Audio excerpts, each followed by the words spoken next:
সবসময় হারানো মানেই যে চূড়ান্ত লস এমনটা নয়, সে মানুষ হোক বা জিনিস। খেয়াল করলে দেখবে আমাদের প্রত্যেকের জীবনে এমন কিছু কিছু মানুষ বা জিনিস আছে যেগুলো হারালে আমাদের ক্ষতি বা অসুবিধা তো হবেই না, বরং হারানোর জন্যই আমরা অপেক্ষা করে থাকি। দেখা যায় সেসব হারিয়ে আমাদের রাস্তা অনেকটা সহজ হয়ে যায়। তাই কেউ যদি নিজেকে অপরিহার্য মনে করে, সে তাহলে মূর্খের স্বর্গে বাস করছে। জীবনে কোনো মানুষ বা কোনো বস্তুই অপরিহার্য নয়। একটা হারালে অন্য বিকল্প অবশ্যই অপেক্ষায় থাকে। যা কিছু তোমার জন্য ক্ষতিকর তা সরিয়ে ফেলা প্রয়োজন।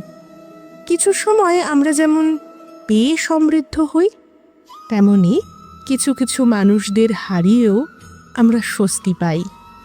নষ্ট হয়ে যাওয়া জিনিসের মতোই ভুল আর বিষাক্ত মানুষদের জীবন থেকে ছেঁটে ফেলে দিতে হয়।